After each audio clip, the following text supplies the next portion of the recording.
Karimnagar municipal కార్పొరేషన్లో పనిచేసే మహిళా పారిశుద్ధ్య సిబ్బందికి ఆయుధ చండీ యాగం స్వెట్టర్లను పంపిణీ చేశారు మంత్రి ఈటెల రాజేందర్. సీఎం కేసీఆర్ నిర్వహించిన ఆయుధ చండీ యాగం విజయవంతమైన సందర్భంగా కేసీఆర్ సొంత ఖర్చులతో పంపించిన ఈ స్వెట్టర్లను మహిళా కార్మికులకు అందజేసినట్లు తెలిపారు. మున్సిపల్ కార్మికులతో పాటు అన్ని వర్గాల ప్రజల బాగోగుల కోసం ప్రభుత్వం పనిచేస్తోందన్నారు ఈటెల.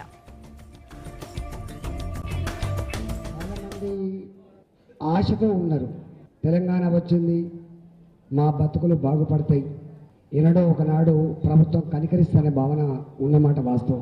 ఇవాళ అన్ని వర్గాల ప్రజలు తెలంగాణ ప్రభుత్వం మీద ఆశలు పెట్టుకున్నారంటే ఈనాడో ఒకనాడు కనికరిస్తారు, ఈనాడో ఒకనాడు బతుకులు బాగుపడతాయని చెప్పి చూస్తారు. ఇప్పటికే మీరు చూసిండ్రు, మున్సిపాలిటీ కార్మికుల జీతభత్రత కొంత పెంచుకున్నాం, గొప్ప కాకపోయిన కొంత పెంచుకున్నాం, అవుట్ సోర్సింగ్ ఎంప్లాయీస్కి 6,000 పై చేసుకుంటే ఇలా 12,000 రూపాయలు తీసుకున్నాం. అట్లా అంగన్వాడీ జీతాలు పెంచుకున్నాం, ఉద్యోగుల జీతాలు పెంచుకున్నాం.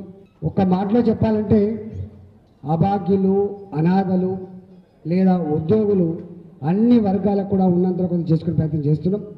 మీ కష్టాల గురించి, మీ బాధల గురించి తప్పకుండా మీ పాలక మండలి